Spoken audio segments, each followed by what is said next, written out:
Hello and welcome to the HistoryNetwork.org podcast, Season 23, Episode 9, Samurai, Part 2. This episode was written by Trevor Absalom. As a child, Trevor became deeply interested in military history. He continued to be an avid reader and collector of militaria through his teenage years, before earning a commission as an infantry officer with the Canadian Scottish Regiment. In the early 1990s, he travelled to Japan working as an educator. This included a brief stint teaching for the Japanese self-defense forces. Whilst living in Japan, he became interested in the samurai. Focusing on collecting their armour, he studied under some of the most renowned experts in Japan at that time.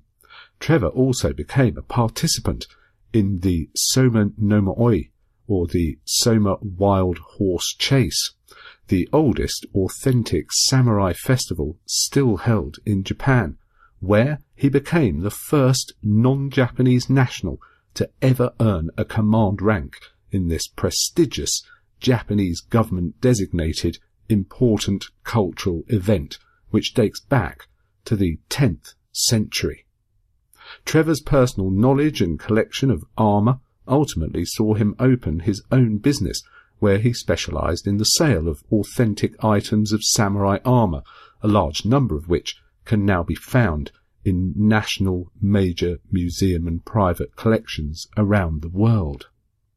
Trevor has published 3 books on samurai armour and produced a documentary which aired on the Discovery Channel. His latest book, Samurai Armour, is published by Osprey. It is the first in a 2-part series and focuses on the forms of cuirass that the samurai utilised over the centuries. You can find a link to the book on our website, thehistorynetwork.org. And we've got a copy of Trevor's fantastic book to give away to one lucky listener. All you have to do is look out for the Facebook post saying we've released this episode and share that post. Just do that and your name will go in a hat and we'll pick a lucky winner and announce it in a couple of weeks' time in the final episode of the season.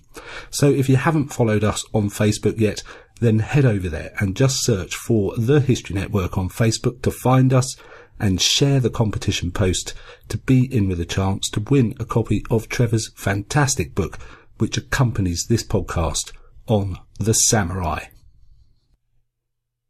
One of the key issues with the Japanese conscript army was that it had primarily been established to counter an invasion from the continent. As such, it had been modelled along the same lines as the enemy forces that the Japanese had assumed they would have to confront. While this army may have initially been quite professional, its potential as a fighting force had dwindled over time. This was in part due to the fact that it saw little or no action, thus very few men amongst its ranks had any actual battlefield experience.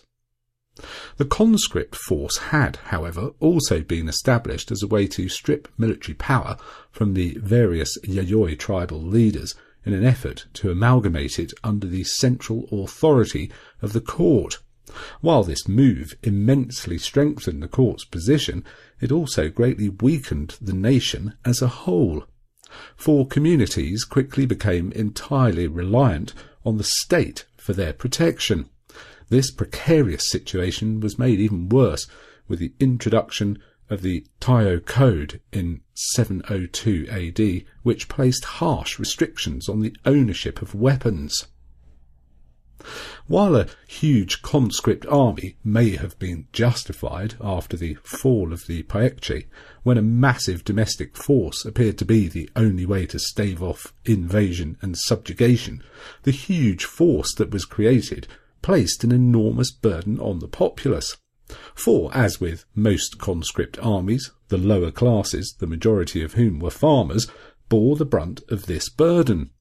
for their national service obligations denied farmers access to the manpower that they needed to work the land. Compounding this difficult situation was the fact that the conscript was obligated by the state to provide his own armour and equipment in accordance with established government edicts, the cost of which could only be paid for by working the land. Conscripts were selected from a rotating draft that chose from 1/3 of all able-bodied men between 20 and 60 years of age. The draftee was required to serve the state for 4 years, 3 of which would include duty in the dangerous frontier regions. Almost unbelievably, the conscripts were not only responsible for the expense of fielding their own armour and equipment, they were also expected to cover the cost of procuring their own provisions while in the service of the state. While many might have been willing to suffer these devastating personal expenses while the survival of the country was at stake, it was a burden that could not be sustained for long. Yet long after the threat of invasion from the continent had passed, national service remained in place. For many, the only way to fulfil their obligations to the state was to sell or grant their properties to the local shoen, a practice that greatly increased the wealth and power of these virtually autonomous private estates, whose owners were able to buy their way out of national service. The burden for sustaining the cavalry, which on paper was supposed to form a major component of the new model Taika Reform Army, was another cost that the conscript was obligated to finance. While it was expected that wealthier members of society would field these units, it was not uncommon for the cost of maintaining a mount and its equipment to be assigned to a group of 6 men to subsidise. Economic considerations aside, the Japanese should in theory have been able to field a sizable number of cavalry units skilled in the use of spears and crossbows. However, training a conscript to be a competent cavalryman took a considerable degree of time and effort. This investment was, however, continually undermined by the rotational organisation of the conscript army, which prevented cavalry elements from attaining and maintaining a level of competency that was comparable with that of their emishi opponents. For the majority of the populace, maintaining the conscript army was a financial burden that over the long term few could afford to sustain. The economic hardship they suffered as a consequence of these obligations made support for the army highly unpopular. Dissatisfaction with national service manifested itself in many ways, from poor quality equipment to disgruntled troops who had little interest in their duties. This poor state of morale was particularly evident along the frontiers, for unlike their Yayoi or Yamato forefathers, the conscripts were not fighting to gain and hold land that they needed for their own survival. Instead, most felt little or no connection to the rural frontier regions. For them, their priority was to get through their service so they could get back to their small plots of land to help their families survive. The aforementioned combination of factors gave the emishi a significant advantage over the Japanese forces, for the emishi were everything the imperial conscript troops were not: effective, well-trained fighters with a strong determination to defend their territory. It was factors such as these that allowed the emishi to defeat numerically superior enemy forces, the most famous example of which was the destruction in 787 AD of what historical chronicles claim was a 52,000-man strong Japanese expeditionary force, led by Shogun Ki no Kasami. While this figure is somewhat dubious, the crushing defeat of Shogun Ki no Kasami's force was a pivotal moment in Japanese history, for it forced the court in Nara, where the capital had been moved in 710 AD, to concede to the fact that the conscripted national army was no longer capable of performing its primary duty. Nearly a century of defeats and setbacks at the hands of the emishi, who the national army vastly outnumbered, attested to the ineffectiveness of the costly conscript force. Yet it was not simply the defeats suffered by the conscript army that made the court revisit its policy of a national force, for the state required some form of armed force to deal with its enemies. What brought the idea of a national army into question was why its troops were so ineffective when, as the court was becoming increasingly aware, the privately employed warriors from the frontier Shoan estates, particularly those from the Kanto Plain region, were reportedly able to take on and defeat the emishi on a regular basis. What was it that these isolated frontier Shoan fighters did that made them such an effective fighting force, even in comparison to the fighters who served Shoan elsewhere across Japan?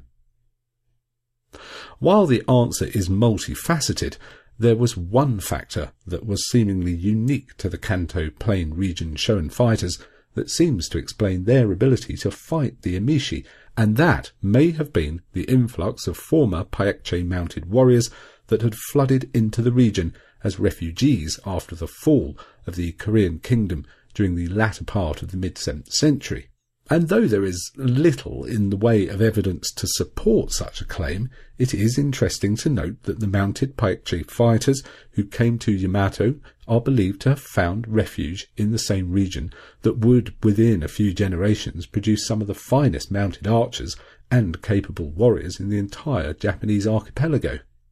In saying this, it is important not to overlook the multitude of other factors that contributed to the superior fighting abilities of the Shoan warriors,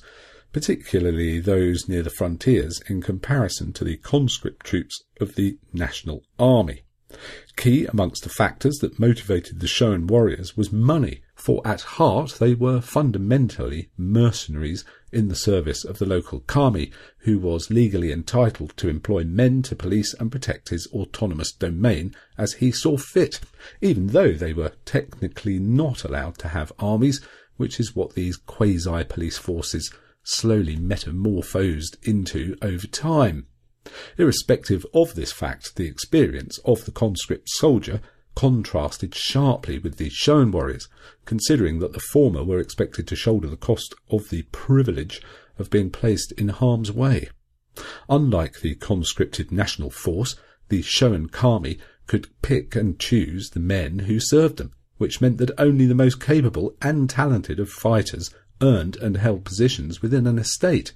This motivated the fighters to maintain their weapons and equipment and to develop their proficiency in the martial arts, skills that could only be maintained if a man was free from other responsibilities. This meant that a fighter needed to be paid a sufficient and motivating wage, something that only the wealthy Shoan kami were capable or willing to offer. Adding to the esprit de corps of these Shoan warriors was the fact these fighters were primarily individuals who had been born and raised along the frontier. They were used to living a hard, Spartan lifestyle. They were comfortable on the land and, like their opponents, felt a connection with it that made them willing to fight for it, unlike the conscript National Army troops, to whom the frontier was for all intents and purposes a foreign land. Finally, it would be unrealistic to rule out how the fringe elements of Yamato society had benefited from the presence of emishi who had been drawn into and merged with it over the centuries. Mixed relationships and interaction would have naturally been greatest along the frontier and may very well have been more common in the Kanto region, where the local yayoi shared a passion for horses that was far more in keeping with that of the emishi than other places across the archipelago. This form of interaction and cultural understanding would have made the warriors who came from the Shoan in those areas far more effective fighters when it came to engaging the emishi, for they would have had an intimate understanding of their opponent's mindset, tactics, and lifestyle, knowledge that would have allowed them to take the fight to the emishi in the same way that the latter preferred to engage the conscript troops of the imperial army through ambush and hit-and-run tactics. While the imperial court had eyed with concern the growing size of many domestic police forces of the frontier Shoan, which were clearly far larger than was realistically necessary to maintain local control, they were willing to turn a blind eye to the size and strength of these paramilitary groups, due to the simple fact that it was becoming increasingly evident that the only thing that was preventing the eastern frontiers of Japan from collapsing was the presence of warriors from the various frontier shogun. Thus, when Shogun Kino Kasami's huge expeditionary force was annihilated by the Emishi in 782 CE, the imperial court knew that they were going to have to find an alternative to the inept conscript army, and this needed to be done in a timely manner if they wished to hold the state together. The impressive and proven exploits of the Kanto Plain area Shogun warriors made them the logical choice to take over from the national army, which was thoroughly discouraged, poorly led, and bankrupting the nation to the benefit of the private Shogun estates, whose warriors were everything that the imperial troops were not: well-equipped, well-trained, highly motivated, and more importantly, capable of bringing the Emishi to heel. In short, they were exactly what the court needed. They were the right people, in the right place, at the right time. They were also primarily led by men who, as the cast-off descendants of the imperial court nobility, bore the honorific family names of the Taira and Minamoto that continued to identify them as men with a direct connection to the imperial lineage and court.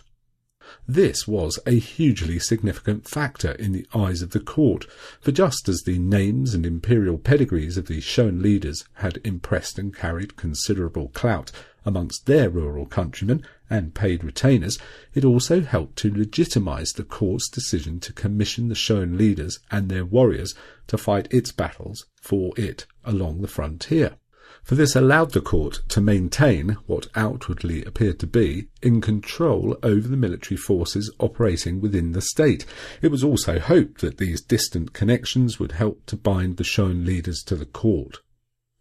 Initially, this move was an almost ideal scenario for the imperial court, for it allowed them to slowly phase out the costly and ineffective conscript army, which had devastated the economy, and to do so without incurring further debts or jeopardizing the national security, for they could now subcontract responsibility for national defence out to existing elements within the state who by lineage were extensions of the state.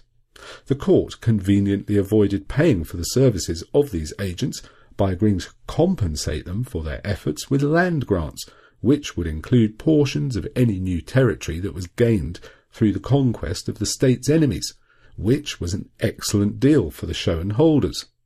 For land meant agricultural land, which equated to an increase in the production of foodstuffs, namely rice, which was and remained the basic currency in Japan until the very end of the Japanese feudal period in 1868. If a historical date could ever be associated with the emergence of the samurai, it would be the year 792 AD, for it was in this year that the imperial court announced the discontinuation of conscription. This act, in conjunction with the commissioning of internal agencies to fight on behalf of the state, signified the end of the court's monopoly over domestic military affairs, which in turn created a market for professional military men for hire. The results of this decision were almost immediate, for after nearly a century of continuous conflict along the frontier regions, the Japanese began to finally drive the Emishi back as they experienced their first real battlefield successes against their ancient domestic foe. This success culminated in 802 AD when Shogun Sakanobe no Tamaramaru led his expeditionary forces in a crushing campaign against the Emishi that ended with the capture of over 500 enemy warriors in a single engagement. The devastating psychological impact that the defeat and capture of over 500 Emishi warriors had on the Emishi peoples and their willingness to continue to resist was unfortunately squandered when the imperial court had the entire contingent of prisoners that Tamaramaru had sent to the capital executed. This had been done contrary to Tamaramaru's advice and reversed the standing imperial practice of dispersing Emishi prisoners, particularly women and children, throughout the western provinces of Yamato in an effort to entice their menfolk to lay down their arms and merge with Japanese society. The court's decision to execute the Emishi prisoners reignited tensions all along the frontier and caused the emishi to fight with renewed vigour. Feeling that they had no option left open to them but to fight and die, the emishi continued to resist throughout the 9th century, as they were slowly driven northward by a series of expeditionary campaigns commanded by various shogun lords who were granted the temporary title of shogun for the duration of these operations. The title shogun, which roughly equated to the rank of commander-in-chief of an expeditionary force, was first used in 710 AD and was based on the dramatical style of rank titles that were at the time common to the armies of the Tang dynasty Chinese. Effectively a temporary court-backed military commission, the term shogun was an abbreviation of the formal court rank title of Jaisetsu Sei Shogun, or barbarian quelling general, in reference to the emishi peoples that the holder of this rank was intended to have to deal with, even though it would eventually evolve to be a term synonymous with a military dictator. The governors of most shogun gradually morphed into warlords as the wealth and prestige that the military efforts of their private armies began to play an increasingly larger and more significant roles within the most successful shogun. The growing importance of the warriors to their domains was reflected by the fact that by the start of the 10th century the imperial court was referring to these warriors as persons who served in close proximity to the nobility, or samurai, a term that had evolved from a Chinese character that meant to guard and serve, the phonetic pronunciation of which the Japanese had originally documented as samurapu. Ironically, the evolving warrior class preferred to refer to themselves as bushi, or warriors, a term that is today fundamentally seen as being synonymous with the courtly moniker of samurai. While the imperial court's decision to commission the wealthy and independent shogun landholders to act as the military arm of the state did help to turn the tide in the ongoing conflict with the emishi in favour of the Japanese, it was a foolish and short-sighted act, for the court was effectively empowering domestic rivals to their long-held hegemony over state power. As the power, prestige and wealth of the shogun and their samurai continued to grow throughout the 10th and 11th centuries, the court's influence over the latter began to wane, until the most powerful shogun families began to act unilaterally when their interests were affected, which included going to war against other land-holding families.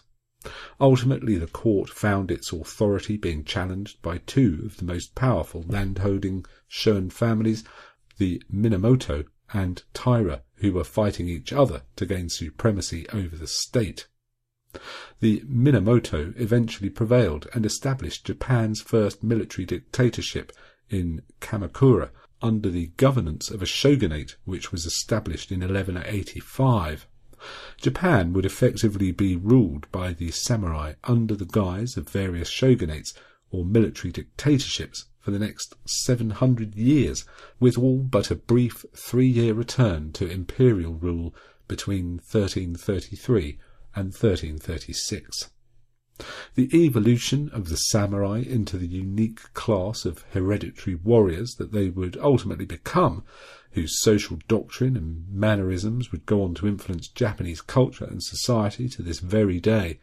will be the subject of a future podcast, at which time we will discuss the surprising and abrupt demise of these famed warriors of Japan's feudal past.